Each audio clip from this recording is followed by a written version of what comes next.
रात गहरी होने के बाद ससुर जी ने मेरा दरवाजा खटखटाया और मुझसे बोले कि बहू, मैं बाथरूम में गिर गया था और मेरी कमर में दर्द हो रहा है।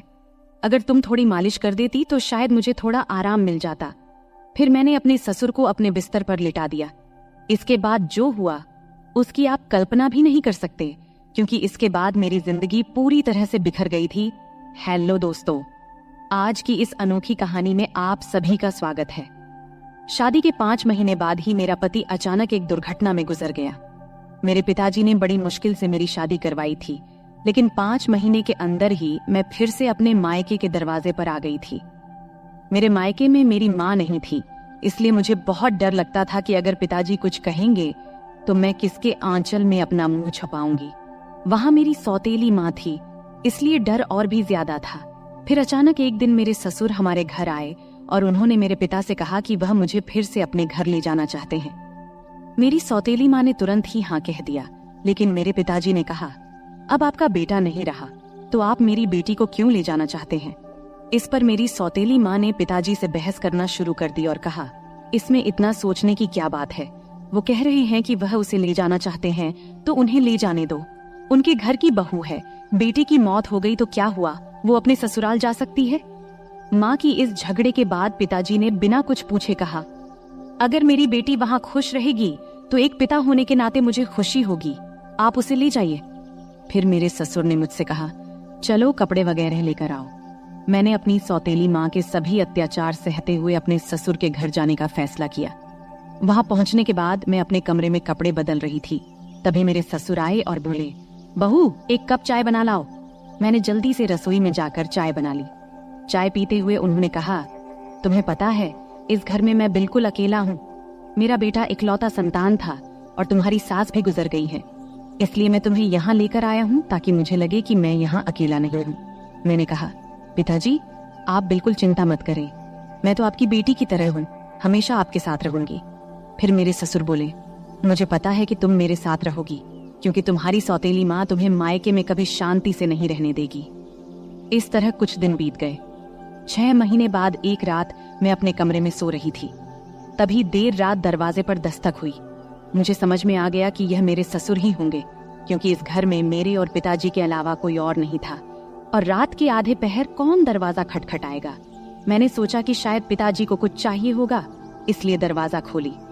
दरवाजा खोलते ही मेरे ससुर ने मुझे पकड़ लिया और बोले, बहू, मैं बाथरूम में गिर गया था, मुझे बहुत दर्द हो रहा है, अगर तुम थोड़ी मालिश कर दो तो मुझे थोड़ा आराम मिल सकता है। फिर मैंने अपने पिता को अपने बिस्तर पर लिटा दिया, लेकिन मैं उनके कमरे से तेल लाना भूल गई। अब मुझे लगता है कि मेरा पति कम उम्र में ही मुझसे शादी कर बैठा और फिर इसी कम उम्र में इस दुनिया से चला गया। यह सब सोचते हुए मैं अपने ससुर की मालिश कर रही थी और देख रही थी कि वह मुझे अजीब तरीके से घूर रहे थे, जिससे मुझे और डर लग रहा था। तभी मैं बोली, ससुर जी क्या हुआ, आपको किस जगह पर ज्यादा चोट लगी है, क्या डॉक्टर को बुलाऊं। इस पर ससुर जी ने कहा, नहीं बहू, तुम बस मालिश कर दो, मुझे इससे ही आराम मिल रहा है। उनकी अजीब बातें सुनकर मुझे और असहज महसूस होने लगा। फिर मैं बोली, ससुर जी आप यहीं लेट जाएं, कमर में दर्द लेकर आप अपने कमरे तक कैसे जाएंगे, मैं आपके कमरे में जाकर सो जाती हूँ। मेरी बात सुनकर मेरे ससुर बोले, बहू, इस हालत में तुम मुझे अकेला छोड़कर चली जाओगी, अगर रात में मुझे बाथरूम जाना पड़े तो मैं अकेले कैसे जाऊंगा, इससे बेहतर है कि तुम यहीं सो जाओ। कुछ समय बाद मेरे ससुर उठकर मेरे पास आए और बोले, बहू, मैं तुमसे कुछ कहना चाहता हूँ, अगर तुम मेरी बात मान जाओ तो ही मैं कहूँगा। उनकी इस बात से मेरा दिल बेचैन हो गया। मैं चिंतित होकर बोली, ससुर जी आप कहें, क्या बात है। मेरे ससुर थोड़ा हंसकर बोले, आज की रात मैं तुम्हारे साथ बिताना चाहता हूँ, क्योंकि अकेले अकेले अब अच्छा नहीं लगता। मेरे बेटे के मरने के बाद मैंने सोचा कि फिर से शादी करूंगा, लेकिन फिर सोचा कि तुम्हारी सौतेली माँ तुम्हें उस घर में कभी भी शांति से नहीं रहने देगी, इसलिए मैंने तुम्हें इस घर में लाया। उनकी इस बात से मुझे बहुत असहज महसूस हुआ, लेकिन उनकी बात का विरोध करने की हिम्मत नहीं हुई। मैं अपने कमरे के सोफे पर लेट गई। मुझे नींद नहीं आ रही थी, बहुत डर लग रहा था। ससुर जी ने कहा, बहू, लगता है मैंने तुमसे कुछ गलत नहीं कहा, मैं चाहता हूं कि तुम मुझसे शादी कर लो ताकि कोई कुछ न कह सके। तभी मैं हक्का बक्का होकर बोली, ससुर जी आप यह क्या कह रहे हैं, आप मेरे ससुर हैं और ससुर से शादी कैसे हो सकती है? मेरे ससुर बोले, देखो बहू, मैं मानता हूँ कि कभी मैं तुम्हारा ससुर था, लेकिन तुम्हारे पति को मरे हुए अब 6 महीने हो चुके हैं। अब हमारे बीच ऐसा कोई रिश्ता नहीं है। मैं अकेला हूँ, तुम भी अकेली हो। हम एक दूसरे का साथ दे सकते हैं। उनकी इस बात को सुनकर मेरा मन विचलित हो गया। मैं कुछ कह नहीं पाई। एक ओर सौतेली माँ के अत्याचार, दूसरी ओर ससुर का अजीब व्यवहार। रात बीत गई और अगले दिन सुबह मैं अपने ससुर की बातों को बहुत सोची, अपनी स्थिति का विश्लेषण किया। ससुर का प्रस्ताव मुझे असंभव लग रहा था, लेकिन वास्तविकता मुझे कुछ निर्णय लेने पर मजबूर कर रही थी। फिर मुझे ख्याल आया कि मैं अपने पिताजी से जाकर बात करती हूँ, लेकिन ये सब बातें अपने खुद के पापा से करने की मुझे हिम्मत नहीं हुई, क्योंकि मुझे पता था कि पिताजी से बात करने के बाद मेरी जिंदगी में नई समस्याएं आ सकती हैं। इसलिए मैं उनके पास नहीं गई। ऐसे ही एक दिन शाम को मेरे ससुर को फिर से बात करने का मौका मिला। उन्होंने कहा, बहू, मैंने तुमसे कुछ गलत नहीं चाहा, बस चाहता हूँ कि तुम मेरे जीवन में खुशी लाओ। मैं अकेला नहीं रह सकता, तुम्हारे साथ ही मेरी जिंदगी पूरी होती है। दोबारा ससुर जी से ये सभी बातें सुन मैं अंदर से कांपने लगी और कुछ बोल न पाई। थोड़ी देर बाद ससुर जी खुद ही बाहर चले गए। ऐसे ही मुझे ससुराल में और कुछ महीने बिताने के बाद मेरे ससुर और मेरे बीच एक अजीब सा संबंध बनता चला गया। पति की मौत के बाद मैंने सोचा था कि मैं अब इस दुनिया में बिल्कुल अकेली हो गई हूँ, लेकिन मेरे ससुर ने मेरे प्रति जो भावनाएं जाहिर की थी, उन्होंने मेरे जीवन को एक नई दिशा में मोड़ दिया। उनके शब्दों ने मुझे भीतर तक झकझोर कर रख दिया था। जब भी मैं सोने को जाती, उनके बातें मुझे परेशान करने लगती। वह कहते थे कि मेरे साथ रहने से उन्हें अपने अकेलेपन का एहसास नहीं होता और वह चाहते थे कि हम दोनों एक नई जिंदगी की शुरुआत करें। उस रात की बातचीत के बाद मैंने खुद को बहुत असमंजस में पाया। मन में कई सवाल उठ रहे थे। क्या यह सही है? क्या यह समाज के नियमों के खिलाफ नहीं जाएगा? लेकिन कहीं न कहीं मेरे दिल में यह बात भी थी कि शायद मेरे ससुर सच में अकेलेपन से जूझ रहे हैं। मैंने बहुत सोच विचार करने के बाद उनसे बात करने का फैसला किया। एक रात जब घर अड़ोस पड़ोस के सभी लोग सो चुके थे, तब मैं ससुर के कमरे का दरवाजा खटखटाई। उन्होंने दरवाजा खोला और मुझे देखकर थोड़ा हैरान हुए। मैं अंदर गई और बोली, ससुर जी, मैं आपसे कुछ महत्वपूर्ण बात करना चाहती हूँ। उन्होंने मुझे बैठने का इशारा किया और गंभीरता से बोले, क्या हुआ बहू, तुम इतनी रात गए क्यों आई हो? मैंने थोड़ी हिम्मत जुटाते हुए बोली, ससुर जी, मैंने आपके प्रस्ताव के बारे में बहुत सोचा है। मैं समझती हूँ कि आप अकेलेपन से जूझ रहे हैं और एक साथी की जरूरत महसूस कर रहे हैं, लेकिन इस रिश्ते के लिए एक शर्त है। हमारे बीच हमेशा सम्मान और प्यार का रिश्ता रहेगा। आप मुझे बेटी की तरह सम्मान देंगे और मैं आपको पिता की तरह आदर दूंगी। उन्होंने मेरी बात को ध्यान से सुना और थोड़ी देर बाद कहा, मैं तुम्हारी शर्त मानता हूँ, तुम्हारे सम्मान को हमेशा बनाए रखूंगा। उनकी यह बात सुनकर मेरे दिल का बोझ थोड़ा हल्का हो गया। मैंने उन्हें अपनी सहमति दे दी। फिर कुछ दिनों बाद हमने एक छोटे से समारोह में शादी कर ली। यह शादी समाज की नजर में असामान्य थी, लेकिन हमने अपनी स्थिति को स्वीकार कर लिया था। शादी के बाद के दिन मेरे लिए बेहद चुनौतीपूर्ण रहे। गांव में लोग बातें बनाने लगे, रिश्तेदारों ने हमसे दूरी बनानी शुरू कर दी, लेकिन हमने इन सब की परवाह किए बिना अपने जीवन को आगे बढ़ाने का फैसला किया। हमारे रिश्ते में धीरे धीरे प्यार और समझ बढ़ने लगी। ससुराल में पहले जहां मैं खुद को असहज महसूस करती थी, अब वही घर मुझे अपना लगने लगा था। ससुर ने मेरे लिए हर संभव प्रयास किया ताकि मैं खुश रह सकूं। उन्होंने मेरी हर छोटी बड़ी जरूरत का ध्यान रखा और हर ख्वाहिश पूरी की। वह हर दिन मेरे लिए कुछ न कुछ खास करने की कोशिश करते थे। कभी मेरे पसंदीदा खाने की चीजें लाते, तो कभी मेरे लिए नई साड़ियां खरीदते। धीरे धीरे मैं भी उनके प्रति एक अलग तरह का आदर महसूस करना शुरू कर दी थी। हम दोनों ने मिलकर एक नई जिंदगी की शुरुआत किया। ससुर अब मेरे जीवन का एक अभिन्न हिस्सा बन चुके थे। हमारे बीच का रिश्ता अब सिर्फ ससुर और बहू का नहीं रहा, बल्कि दो दिलों का एक मजबूत बंधन बन गया था। वह मुझे हर उस समय सहारा देते थे जब मुझे उनकी जरूरत होती थी। उन्होंने मुझे फिर से हंसना सिखाया, जीवन को नए नजरिए से देखना सिखाया। शादी के कुछ महीने बाद मैंने महसूस किया कि हमारे बीच का यह नया रिश्ता मुझे एक नई दिशा दे रहा है। हमने मिलकर कई मुश्किलों का सामना किया और हर बार एक दूसरे का साथ दिया। ससुर के साथ मेरे इस नए रिश्ते ने मुझे जीवन के कई नए पहलू दिखाए। उन्होंने मुझे यह एहसास दिलाया कि जीवन में अगर साथी सही हो तो कोई भी मुश्किल इतनी बड़ी नहीं होती कि उसे पार न किया जा सके। समाज की नजर में हमने बहुत कुछ सहा, लेकिन हमने अपने फैसले पर कभी पछतावा नहीं किया। हमारे रिश्ते में धीरे धीरे एक नए तरह का प्यार और सम्मान उभरने लगा। उनके साथ बिताए हर पल ने मुझे कुछ नया सिखाया और मुझे एहसास हुआ कि कभी कभी जीवन हमें ऐसे मोड़ पर ले आता है जहां हमें अपने फैसलों पर पुनर्विचार करना पड़ता है। आज मैं अपने ससुर के साथ एक नई जिंदगी जी रही हूँ। हमारे बीच का प्यार और सम्मान पहले से भी अधिक मजबूत हो गया है। वह मेरे जीवन के सबसे महत्वपूर्ण व्यक्ति बन चुके हैं। उनके साथ बिताए हर पल ने मुझे यह सिखाया है कि जीवन में चाहे कितनी भी मुश्किलें क्यों ना आए, अगर हमारे पास सही साथी हो तो हम हर मुश्किल का सामना कर सकते हैं। इस तरह हमारे बीच का रिश्ता धीरे धीरे और गहरा होता गया। उनके साथ बिताए हर पल ने मुझे यह सिखाया कि जीवन को कैसे नए सिरे से जिया जाए। हमने मिलकर अपने जीवन की हर चुनौती का सामना किया और हर बार जीत हासिल की। अब हमारे बीच का यह नया रिश्ता मुझे एक नई जिंदगी के सपने दिखाने लगा है। तो दोस्तों, ये थी हमारी आज की छोटी सी कहानी। आपको ये कहानी कैसी लगी? कमेंट करके जरूर बताएं। अगर आपको ये कहानी पसंद आई हो तो इसे लाइक करें और अपने दोस्तों के साथ शेयर करें। आगे भी ऐसी ही रोमांचक कहानियों के लिए हमारे चैनल को सब्सक्राइब करें और बेल आइकन दबाना न भूलें ताकि आप हमारी कोई भी कहानी मिस न करें। धन्यवाद। नमस्ते दोस्तों, आज की इस कहानी में आपका स्वागत है। मेरा नाम सुमन है और मेरी उम्र 23 साल है। मैं दिखने में काफी सुंदर हूँ। मैं अपनी शरीर की बनावट से दिखने में थोड़ी बड़ी लगती हूँ।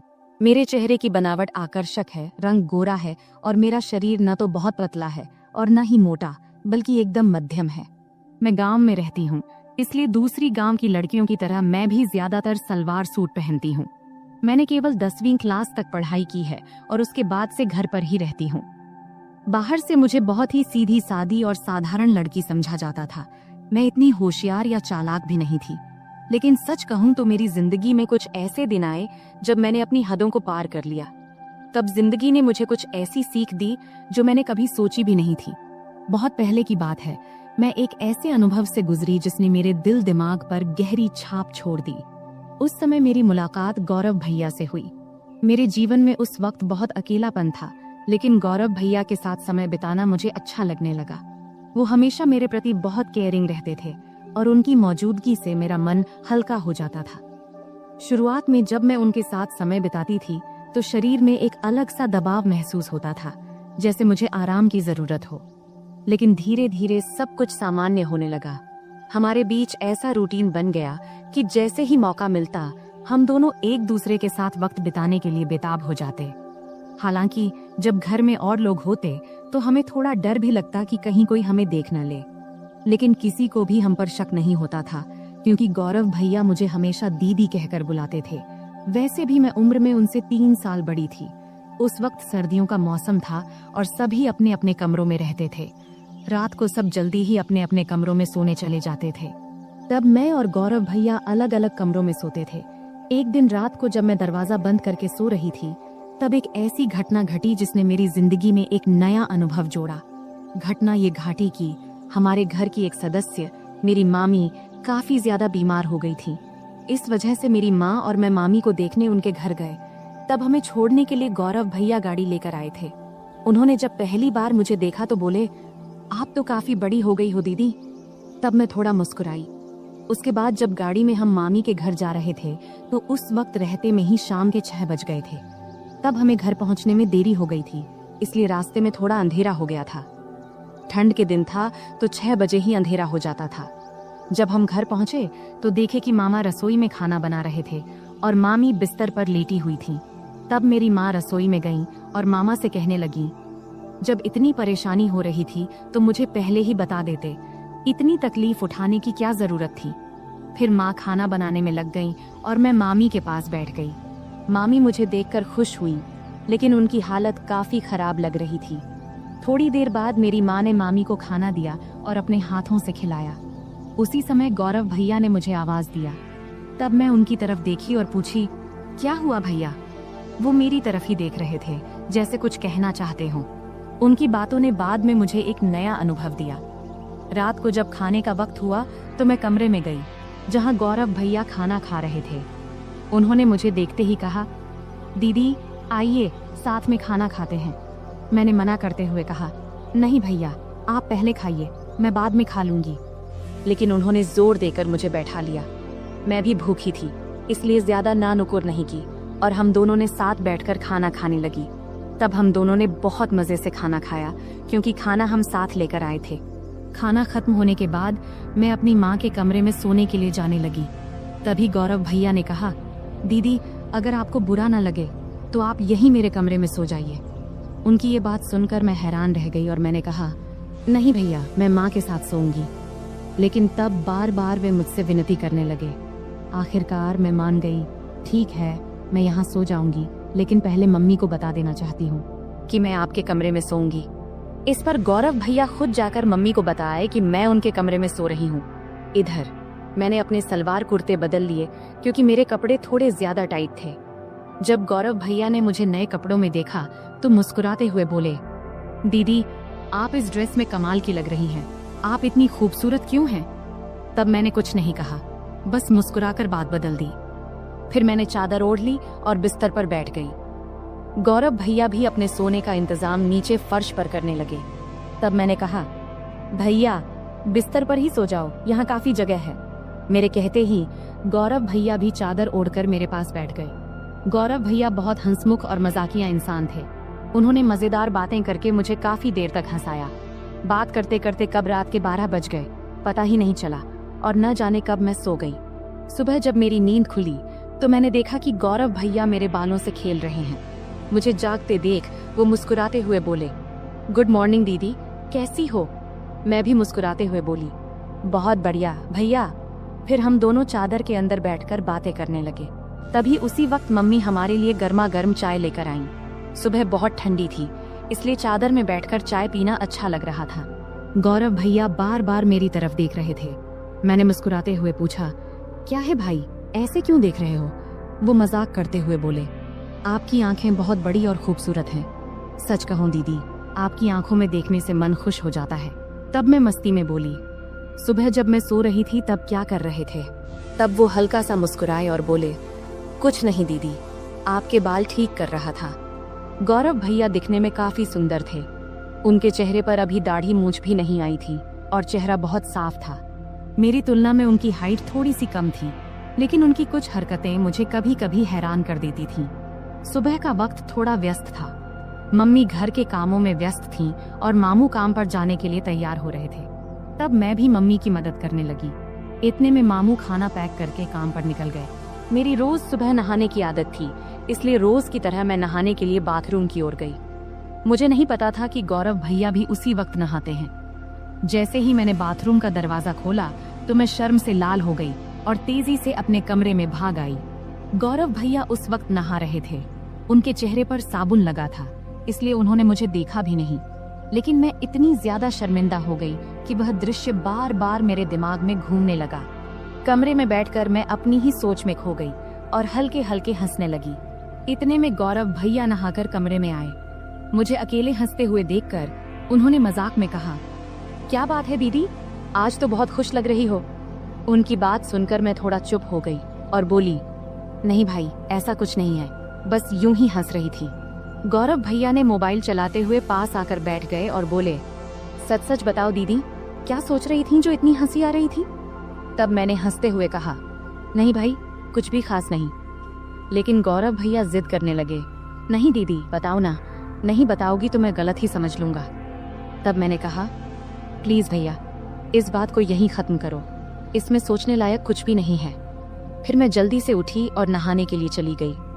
नहाने के बाद मैं कमरे में वापस आई और मजाक में मैंने जानबूझकर थोड़ा सा पानी गौरव भैया की तरफ उछाल दी। ये देखकर गौरव भैया अचानक उठ खड़े हुए और मेरे बाल पकड़कर मुझे बिस्तर पर बैठा दिया। उनका ये रवैया देखकर मुझे गुस्सा आ गया। मैंने गुस्से में कहा, ये क्या कर रहे हो भैया? और गुस्से में उनका हाथ झटक दिया। इसके बाद गौरव भैया बिना कुछ कहे चुपचाप कमरे से बाहर चले गए। उनका ये व्यवहार देखकर मैं भी हैरान रह गई थी। मुझे खुद पर पछतावा होने लगा कि शायद मुझे ऐसा नहीं करना चाहिए था। फिर जल्दी से मैं अपनी बाल ठीक की और मम्मी के पास चली गई। मामी का ध्यान रख रही थीं उन्हें दवा दे रही थीं और खाना तैयार कर रही थीं। तभी मामी ने मुझसे कहा, जाकर गौरव को बुला ला, उसे गरम गरम खाना खा लेने को बोल दे, वरना ठंडा हो जाएगा। मुझे पता था कि गौरव भैया मुझसे नाराज है। जब मैं उन्हें बुलाने गई तो देखा कि वो छत पर बैठे फोन देख रहे हैं। मैंने आवाज लगाई, भैया नीचे आओ, मम्मी बुला रही हैं, खाना खा लो। लेकिन उन्होंने कोई जवाब नहीं दिया। तब मैं और पास गई और कहा, प्लीज भैया मुझसे नाराज मत हो, मुझसे गलती हो गई, मैं माफी मांगती हूँ। तब भी वो मेरी तरफ देखा भी नहीं और फोन देखते रहे। तब मैंने उनके हाथ को पकड़कर कहा, भैया गलती सिर्फ मेरी नहीं थी, तुमने भी तो मेरे बाल खींचे थे, इसलिए मुझे गुस्सा आ गया था, अब इतना नाराज मत हो। तब मेरी आंखों में आंसू आ गए और मैंने रोते हुए कहा, भैया प्लीज इतना गुस्सा मत करो, अगर मेरी गलती है तो मुझे एक नहीं 2 चांटे मार दो, लेकिन ऐसे चुप मत रहो। मुझे रोता देख गौरव भाई का गुस्सा थोड़ा ठंडा हो गया। उन्होंने धीरे से कहा, ठीक है, रो मत, लेकिन तुम्हें मुझ पर हाथ नहीं उठाना चाहिए था। खैर छोड़ो, चलो खाना खा लेते हैं। तब मैंने कहा, पहले ये तो कहो कि तुमने मुझे माफ कर दिया है। तब वो हंसकर बोले, अरे बहुत हो गया, अब चुप हो जाओ, वरना मुझे और ज्यादा माफिया मांगनी पड़ेंगी। फिर हम दोनों नीचे गए और खाना खाने बैठे। मम्मी और मामी पहले ही खा चुकी थी। मम्मी रसोई का काम खत्म कर रही थी। खाने के बाद मैं मामी के पास बैठ गई और उनके साथ बातचीत करने लगी। मामी की तबीयत का हालचाल लेने लगी। इसी बीच मम्मी ने कहा, हम दोनों पास के घर में मिलने जा रहे हैं, तुम और गौरव यहीं रहो। मैंने गौरव से कह दिया है कि कहीं बाहर न जाए, हम जल्दी लौट आएंगे। फिर मम्मी और मामी बाहर चली गईं और मैं मामी का कमरा साफ करने लगी। तभी गौरव भैया मस्ती करते हुए आ गए। मैंने उनसे कहा, भैया प्लीज मेरे लिए कुछ ला दो। उन्होंने मुस्कुराकर कहा, बोलो दीदी क्या चाहिए। मैंने कहा, मेरे लिए चॉकलेट ले आओ, मुझे बहुत पसंद है। गौरव भैया हंसते हुए बोले, ठीक है, तुम कमरे की सफाई करो, मैं चॉकलेट लेकर आता हूँ। गौरव भैया चॉकलेट लेने चले गए और मैं कमरे की सफाई करने लगी। जब मैंने मामी की अलमारी खोली तो वहाँ मेकअप का सामान रखा देखी। सजने संवरने का मेरा भी बहुत शौक था, तो मैंने मामी का मेकअप इस्तेमाल करना शुरू कर दिया। फिर मैंने मामी के झुमके और गहने पहन लिए और अलमारी से लाल साड़ी निकाल ली। जब गौरव भैया चॉकलेट लेकर वापस आए तब मैं पूरी तरह से सज धज कर नई दुल्हन की तरह तैयार हो चुकी थी। तब मैंने बाल खोल रखे थे, लिपस्टिक लगा रखी थी और हाथों में चूड़ियां भी पहन ली थीं। जैसे ही वे कमरे में दाखिल हुए, मुझे इस रूप में देखकर हैरान रह गए। उनके मुंह से बस यही निकला, दीदी आप तो शानदार लग रही हैं। फिर मैंने उनसे चॉकलेट ली और बिस्तर पर बैठकर खाने लगी। गौरव भैया भी पास में बैठ गए और तब उनकी नजरें मुझसे हट नहीं रही थीं। तब मैंने कहा, भैया इतना मत देखो, मुझे असहज लग रहा है। गौरव भैया हंसकर बोले, क्या करूं दीदी, आप पर से नजर हट ही नहीं रही, आप साड़ी में इतनी सुंदर लग रही हो, मानो कोई परी हो। फिर मजाक में बोले, मन कर रहा है कि आपको अपनी दुल्हन बना लूं। मैं समझ रही थी कि उस वक्त उनके मन में क्या चल रहा था, पर मैंने हल्की हंसी के साथ बात को दूसरी ओर मोड़ दिया। मैंने मजाक में कहा, तो फिर रुक क्यों गए, बताओ मुझे पत्नी बनाकर क्या करोगे। तब गौरव भैया थोड़ा हंसकर बोले, रहने दो दीदी, मुझे पता है तुम जानबूझकर ये पूछ रही हो। तब मैंने कहा, तो क्या तुम अपनी दीदी का फायदा उठाना चाहते हो, अगर मम्मी को पता चल गया तो क्या होगा। तब गौरव भैया बोले, दीदी इतनी चिंता मत करो, हम तो घर में ही हैं और किसी को पता भी नहीं चलेगा, तुम बस एक बार हाँ कह दो, मैं सब संभाल लूंगा। तब मैंने मुस्कुराते हुए कहा, तो पहले बताओ तुम ये सब साड़ी देखकर कह रहे हो या पहले से ऐसा सोच रहे थे। गौरव भैया हंसकर बोले, सच कहूं तो जब से तुम आई हो तभी से ऐसा लग रहा है, अगर तुम एक बार मान जाओ तो सब आसान हो जाएगा। तब मैंने मजाक में कहा, ठीक है, जब तुम चाहो मैं तुम्हारी बात मानूंगी, लेकिन तुम्हें अपनी जिम्मेदारी ठीक से निभानी होगी। इस पर भैया बहुत खुश होकर बोले, थैंक्स दीदी, मुझे पता था तुम मुझे ना नहीं कहोगी, तुम सच में सबसे अच्छी हो। मैंने कहा, रुको, इतनी तारीफ करने की जरूरत नहीं है और शाम को मेरे लिए और भी चॉकलेट लाना मत भूलना। तब गौरव भैया ने कहा, ठीक है दीदी, 1 मिनट रुको, मैं आता हूँ। जब वह बाहर चले गए तो मुझे थोड़ी असुविधा महसूस हुई। जब वह वापस आए तो मैंने कहा, गौरव भैया इस वक्त मुझे थोड़ी परेशानी हो रही है, शाम को इस बारे में बात करेंगे। लेकिन गौरव भैया मेरी बात मानने को तैयार नहीं थे। उन्होंने शांत स्वर में कहा, दीदी, इतनी चिंता क्यों कर रही हो? डरने की कोई बात नहीं है, सब ठीक हो जाएगा। अगर तुम्हें असुविधा हो रही है तो आंखें बंद कर लो। तब मैंने आंखें बंद कर लीं और गौरव भैया मुझे तभी उसी पल दरवाजे पर अचानक दस्तक हुई, जिससे हम दोनों डर गए। कुछ समय बाद बाहर से मम्मी की आवाज आई, कोई है कमरे में? तब मैं तुरंत बिस्तर से उठ गई, क्योंकि मैं साड़ी में पूरी तरह सज धज कर तैयार थी। ऊपर से मामी के कमरे में थी। गौरव भैया का मूड भी खराब हो गया था, लेकिन उनके चेहरे को देखकर मुझे अंदर से हंसी आ रही थी। मैंने तुरंत गौरव भैया को कमरे से बाहर कर दिया और खुद भी साड़ी उतारकर सामान्य कपड़े पहन ली। फिर कमरे की सफाई करने लगी। इस बीच मम्मी ने मामी को बरामदे में बिठाया और सीधे रसोई में जाकर चाय बनाने लगी। तब मैं जल्दी जल्दी कमरे की सफाई करने लगी। बाद में हम सबने मिलकर चाय पी। चाय पीने के बाद मम्मी काम में लग गईं और मैं बरामदे में लेट गई। समय बिताने के लिए मैंने मम्मी की मदद करनी शुरू कर दी। कुछ समय बाद मैंने देखा कि गौरव भैया कहीं नहीं दिख रहे हैं। जब मैं उन्हें ढूंढने गई तो देखी कि वह बाथरूम से बाहर निकलकर हाथ धो रहे थे, लेकिन उनके चेहरे से लग रहा था कि उनका मूड अभी भी ठीक नहीं है। तब उन्हें देखकर मैं हंसी नहीं रोक पाई और हंसते हुए बोली, क्या हुआ, इतना उदास क्यों हो? मजाक में मैंने कहा, भैया तुम ऐसे क्यों हो? गौरव भैया हंसते हुए बोले, अगर तुम मेरी जगह होती तो तुम भी ऐसे ही करती। तुम लड़की हो, इसलिए इतनी बातें कर पा रही हो। मैं हंसकर बोली, ठीक है भैया, बस थोड़ा इंतजार करो, रात होने पर तो कोई डिस्टर्ब नहीं करेगा। तब गौरव भैया बोले, दीदी समस्या तो इसी रात के इंतजार में है, हर मिनट घंटों जैसा लग रहा है। तभी मम्मी ने आवाज दी, तुम्हारे भाई बहन की बातें खत्म हो गई हो तो थोड़ा काम में हाथ बंटाओगे?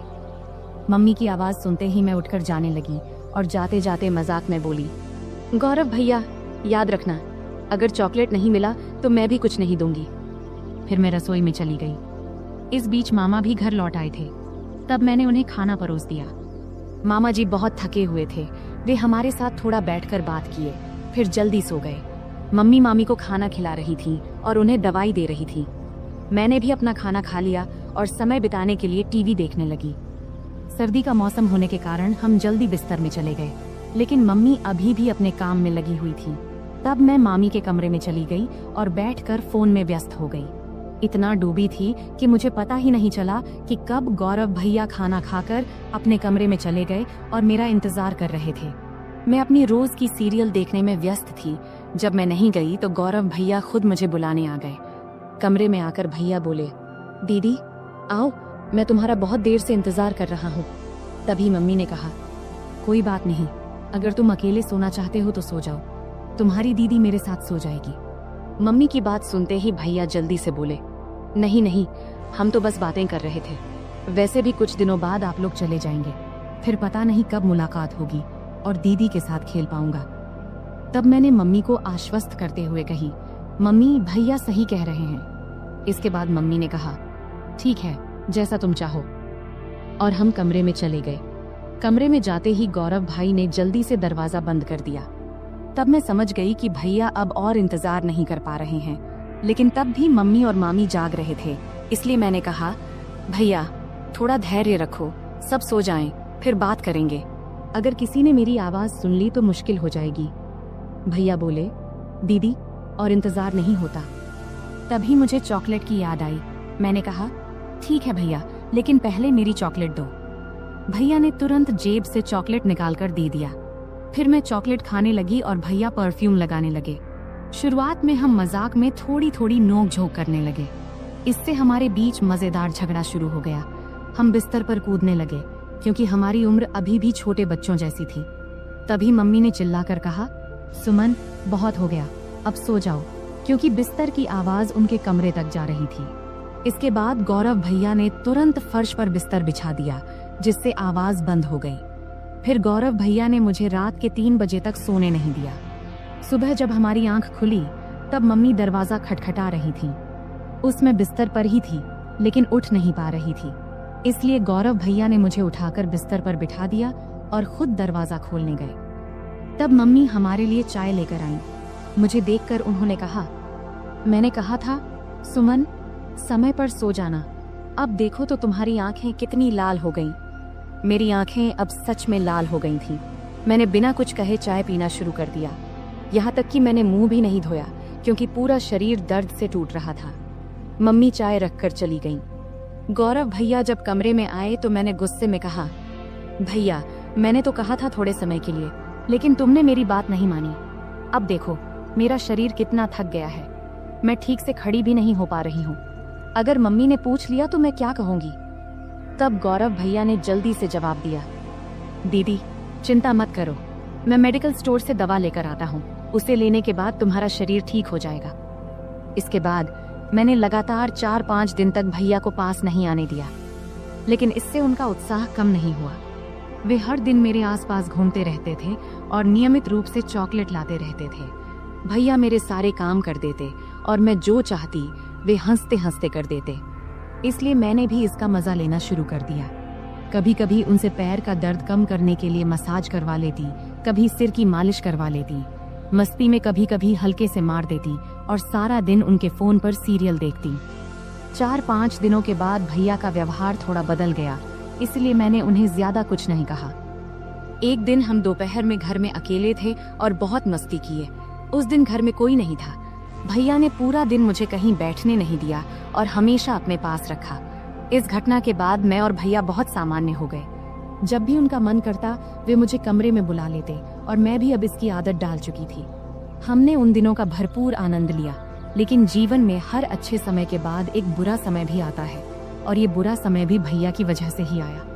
दरअसल 20 दिन के बाद अब हमें गांव लौटना था, क्योंकि अब मामी काफी स्वस्थ हो चुकी थी और हमें वहां बहुत दिन हो गए थे।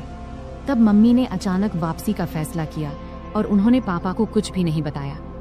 जब मैंने और भैया ने ये सुना तो हमें बिल्कुल अच्छा नहीं लगा।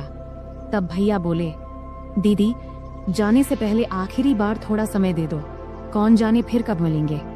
तब अंदर से मैं भी तैयार थी, लेकिन उस दिन घर में सभी लोग थे, यहाँ तक कि मामा भी आज घर पर ही थे। तब मामा मम्मी से बोले, दीदी आज रुक जाओ, मैं कल तुझे बस स्टैंड तक छोड़ दूंगा।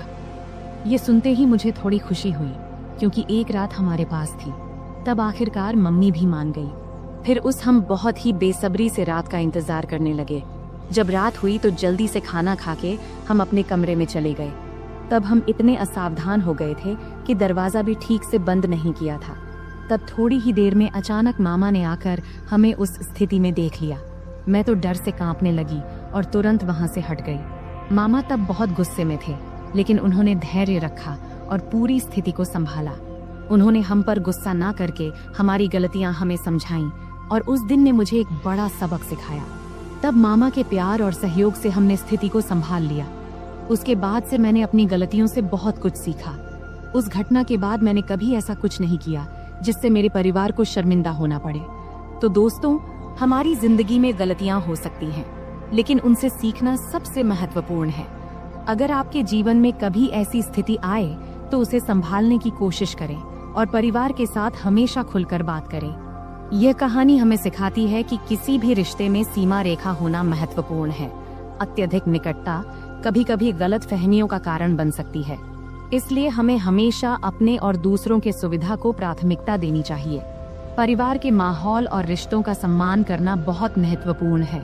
हमें यह सुनिश्चित करना चाहिए कि हमारे कार्यों से परिवार के किसी भी सदस्य को शर्मिंदा न होना पड़े।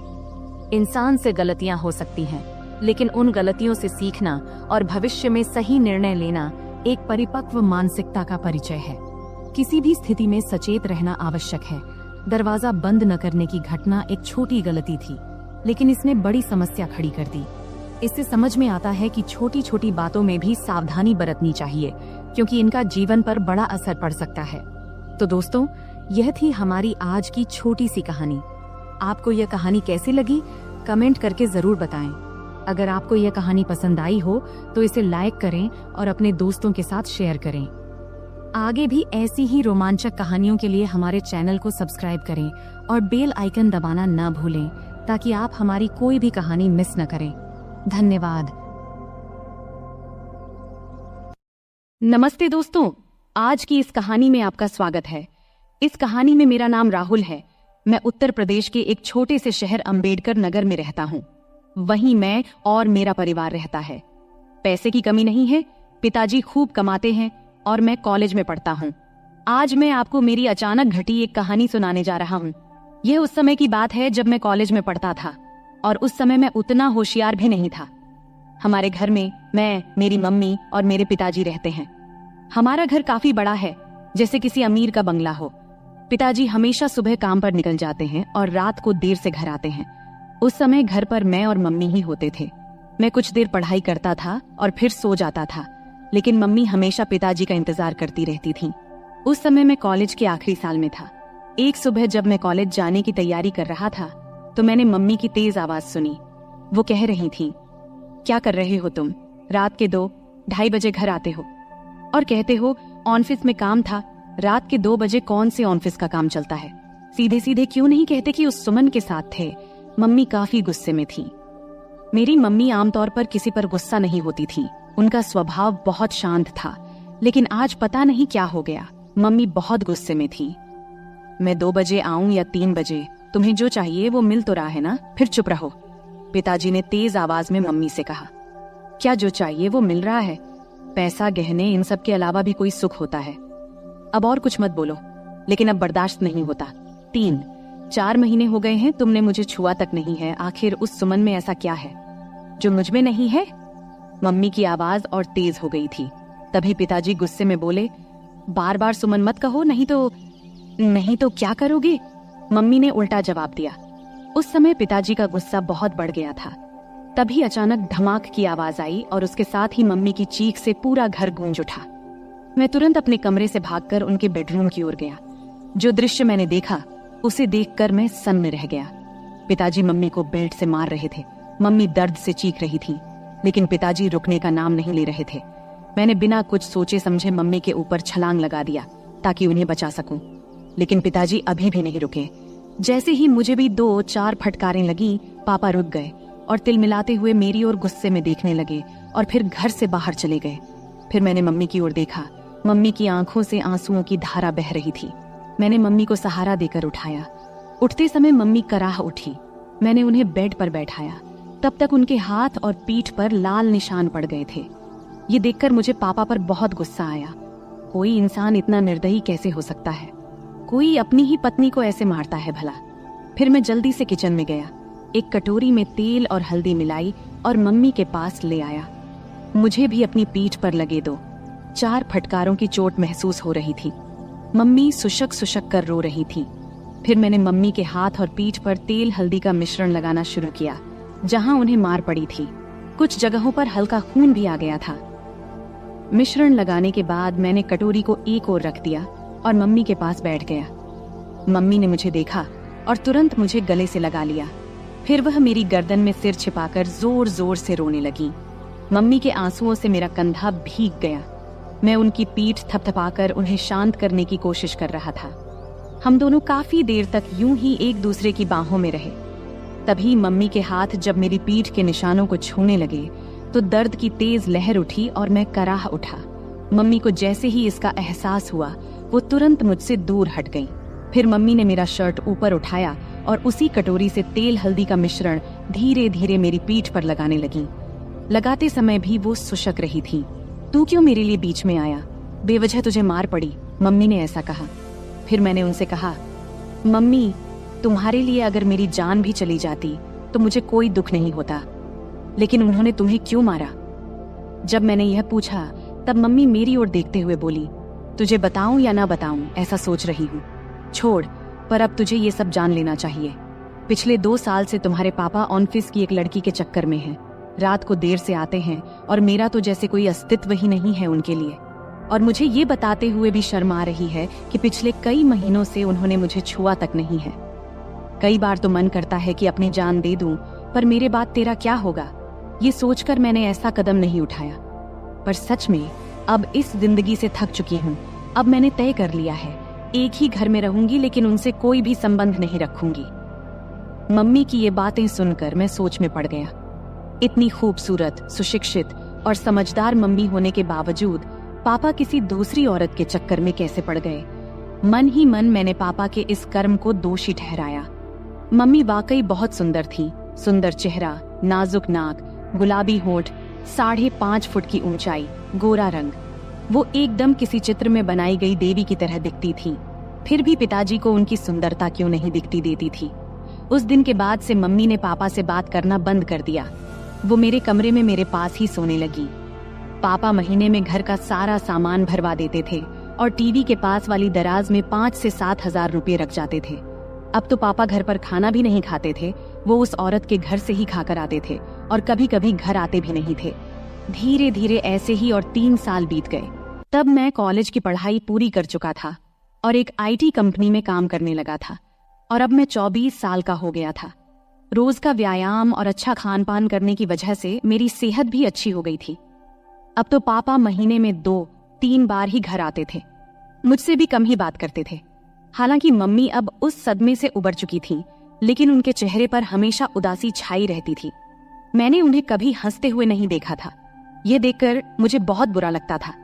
जब मैं नौकरी पर गया तो कंपनी ने मुझे लैपटॉप दिया, इसलिए मैंने घर पर इंटरनेट कनेक्शन भी लगवा लिया। बचपन से मम्मी के साथ रहने के कारण मेरे पास ज्यादा दोस्त नहीं थे। मम्मी ही मेरी सबसे करीबी दोस्त थी। संध्या के समय जब मैं काम से घर लौटता तो फ्रेश होकर चाय पीता और फिर बेडरूम में जाकर लैपटॉप पर इंटरनेट चलाता। यह मेरा समय बिताने का जरिया बन गया था। उस वक्त की उम्र के कारण मैं इंटरनेट पर तरह तरह फिल्में देखता रहता था, लेकिन मुझे सबसे ज्यादा माँ और बेटे के बीच की फिल्में पसंद आने लगी थी।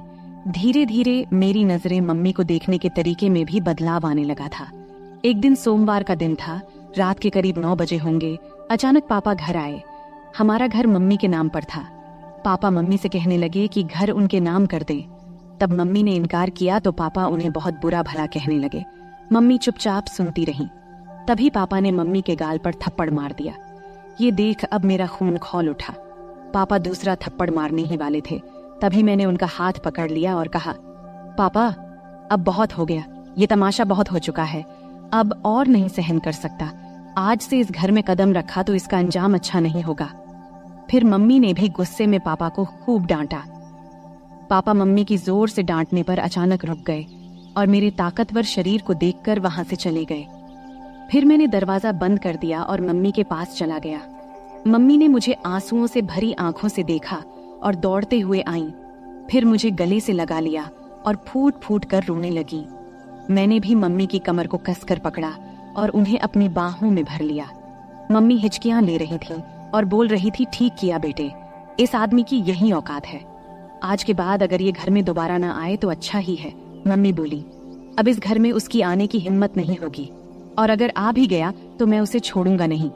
मैंने गुस्से में मम्मी से कहा। फिर मम्मी ने चिंतित होते हुए कहा, राहुल बेटा, मत उलझ इस आदमी से। अगर तुझे कुछ हो गया तो मैं किसके सहारा रहूंगी। फिर मैंने भावुक होकर बोला, तू चिंता मत कर मम्मी, उस समय मेरे पास नौकरी नहीं थी इसलिए हम मजबूर थे, लेकिन अब मेरे पास अच्छी नौकरी है। तू चिंता मत कर, मैं तुझे कुछ नहीं होने दूंगा, मैंने मम्मी को आश्वस्त देते हुए कहा। फिर एक दिन मैं दोपहर में काम से घर वापस आया। मैंने अपनी चाबी से दरवाजा खोला और अंदर आया। तभी मुझे एक अजीब आवाज सुनाई दी। मैं बेडरूम के दरवाजे के पास गया, तब दरवाजा अंदर से बंद था। मैंने दरवाजे की होल से अंदर झांका और देखा कि मम्मी अंदर किसी के साथ थीं। जो नजारा मैंने देखा उसे देखकर मैं चौंक गया। लगभग 10 मिनट तक मैं वहीं देखता रहा। अचानक मम्मी बेहोश होकर गिर पड़ी। फिर मैं दरवाजे से हट गया और धीरे से बाहर बरामदे का दरवाजा खोला। फिर जोर से कहा, मम्मी मैं आ गया हूँ, तुम कहाँ हो। ये कहते हुए मैंने अपने हाथ में पकड़ा बैग सोफे पर रख दिया और जूतों के फीते खोलने लगा। कुछ ही देर में मम्मी ने बेडरूम का दरवाजा खोला और बाहर आई। मुझे अचानक देखकर उनके चेहरे पर घबराहट और आश्चर्य के भाव थे। मैंने जल्दी से अपने जूते उतारे और बेडरूम में घुस गया। टेबल पर मुझे केले की प्लेट दिखाई दी। मैंने एक केला उठाया और खाने लगा। मम्मी मेरे पीछे पीछे आई। मैं जैसे ही केले को खाने वाला था, मम्मी कुछ बोलने वाली थी, लेकिन मैंने पहले ही केले को मुंह में डाल लिया था। मम्मी हैरानी से मेरी ओर देख रही थी और मैं शांति से केला खा रहा था। केला थोड़ा कच्चा था, इसलिए पूरी तरह से मीठा नहीं था। मम्मी, केले बहुत अच्छे हैं और है क्या? मैंने केले खाते हुए मम्मी से पूछा। मम्मी ने कुछ जवाब दिया, लेकिन अपने मुंह में ही। लेकिन दोस्तों, मैं आपको बताता चलूं, उन केलों का स्वाद इतना अच्छा था कि कुछ मत पूछो। केले खाने के बाद मैं बाथरूम में जाकर फ्रेश हो गया और फिर कमरे में जाकर लैपटॉप खोल लिया। फिर मैं एक रोमांटिक मूवी देखने लगा। फिर रात के खाने के बाद मैं बेडरूम में सोने चला गया। थोड़ी देर में मम्मी भी सब काम निपटाकर सोने आईं। मम्मी ने हल्के गुलाबी रंग का नाइट गाउन पहना हुआ था। तब मैंने लैपटॉप से नजरें हटाकर मम्मी की ओर देखा। मम्मी नीचे झुककर तकिया ठीक कर रही थी। तकिया सही करने के बाद मम्मी बिस्तर पर लेट गईं। तब मैंने भी अपना लैपटॉप बंद कर दिया, फिर लाइट बंद किया और सोने की कोशिश करने लगा। लेकिन मुझे नींद नहीं आ रही थी। मेरे दिमाग में दिन की वो घटना बार बार घूम रही थी। बहुत देर तक मैं जागा रहा, जबकि मम्मी शांति से सो रही थी। कुछ समय बाद मम्मी ने करवट ली और मेरी तरफ पीठ करके सो गईं। फिर उन्होंने छत की ओर मुंह करके लेटना शुरू किया। मैं थोड़ी देर के लिए डर गया, लेकिन जब मम्मी जागी नहीं तो मुझे थोड़ी राहत मिली। मेरी हिम्मत बढ़ी और मैं धीरे धीरे मम्मी की ओर देखने लगा। मम्मी ने कुछ ही पल के लिए मेरी ओर देखा और फिर अपनी आंखें बंद कर लीं। मैंने समझ लिया कि वो अभी भी जाग रही हैं। मैं थोड़ा और आगे बढ़ा और खुद को संतुष्ट महसूस किया। मम्मी भी खुश थीं, उन्होंने कुछ नहीं कहा, लेकिन मुझे एहसास हो रहा था कि उन्हें भी संतोष मिला है। मम्मी, क्या हुआ? तुम चुप क्यों हो? क्या तुम्हें अच्छा नहीं लगा? मैंने जब ऐसा पूछा तब उन्होंने बोला, नहीं रे बेटा, मुझे तो बहुत अच्छा लगा। तूने मम्मी को बहुत खुश किया। फिर मैंने मम्मी के पीठ पर प्यार से हाथ फेरते हुए कहा, मम्मी, अब से तुम्हें केले खाने की जरूरत नहीं पड़ेगी। मैंने मम्मी के कान में धीरे से ऐसा कहा। तब मम्मी बोल उठी, बेटा, तुझे ये कैसे पता चला? मम्मी ने आश्चर्य से मेरी ओर देखते हुए पूछा। तब मैंने उन्हें बताया कि आज दोपहर जब मैं घर आया तो कमरे से तुम्हारी आवाज सुनाई दी। जब मैंने दरवाजे की होल से देखा तो मुझे सब समझ में आ गया। तभी मैंने ठान लिया था कि अब से मम्मी को किसी भी चीज की कमी नहीं होने दूंगा। राहुल, मेरे राजा, तू कितना प्यार करता है अपनी मम्मी से। मम्मी भावुक होकर बोली, हाँ मम्मी, अब से तुम्हें मैं किसी भी चीज की कमी नहीं होने दूंगा। मैंने कहा, अब पापा भी हमें सताने नहीं आएंगे और अब वो दोबारा इस घर में कदम नहीं रखेंगे, इसलिए तुम अब चिंता मत करना, हम अब सुख से रहेंगे। मैंने मम्मी को आश्वस्त किया। उस दिन हम दोनों ने सुख और शांति का आनंद लिया और फिर आराम से सो गए। अगली सुबह मम्मी ने सारे काम निपटाए और मुझे उठाने आईं। मैंने जल्दी से तैयार होकर चाय पिया और हम दोनों गपशप करने लगे। तभी हमने देखा कि पापा अचानक से आकर हमारे सामने खड़े हो गए। तब मम्मी ने पापा से पूछा, अब क्या चाहिए तुम्हें? एक बार कह दिया कि हम ये घर नहीं देंगे तो फिर क्यों आए हो? पापा ने जवाब दिया, मुझे अब घर नहीं चाहिए, मैं बस ये बताने आया हूँ कि मैं अब दूसरी शादी करने जा रहा हूँ, तो मुझे तुमसे तलाक चाहिए। फिर मम्मी ने मेरी ओर देखा और पूछा, तुम्हारा क्या कहना है? मैंने कहा, मम्मी, जो तुम्हें सही लगे वो करो, मैं तुम्हें किसी भी चीज की कमी नहीं होने दूंगा, मेरा भरोसा करो। मम्मी ने फिर पापा को तलाक के लिए हाँ कह दिया। दोपहर को मम्मी और पापा दोनों ऑफिस गए और अपने बाकी कानूनी काम निपटा कर लौटे। उसके बाद से पापा कभी हमें दिखाई नहीं दिए और हमने भी उन्हें कभी ढूंढने की कोशिश नहीं की। हम दोनों अब अपने घर में खुश थे और पापा भी अपनी सेक्रेटरी के साथ खुश थे। अब हम दोनों अकेले रहते हैं और अपने सुख दुख का ख्याल रखते हैं। ऐसे ही चलते चलते अब कई साल बीत चुके हैं। अब मम्मी मुझसे कहने लगी है कि अभी तेरा बहुत जीवन बाकी है, तू किसी अच्छी लड़की को देख ले जिससे मैं तेरा विवाह करा सकूं, और हाँ, शादी के बाद मुझे भूल मत जाना। मैंने हंसते हुए कहा, तुम्हें कैसे भूल सकता हूँ मम्मी, तुम तो मेरी मम्मी हो। फिर हम दोनों हंसने लगे। अगले कुछ महीनों तक हमारा जीवन बहुत शांति और खुशी से बीत रहा था। मम्मी और मैं अब एक दूसरे का ख्याल रखते थे और एक दूसरे के साथ खुश थे। लेकिन मम्मी की बात मेरे दिमाग में अक्सर घूमती रहती थी।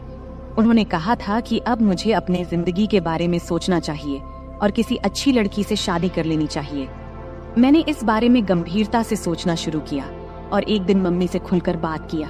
मैंने उनसे कहा, मम्मी, आपने सही कहा था, अब वक्त आ गया है कि मैं अपने जीवन के अगले पड़ाव की ओर बढ़ूं।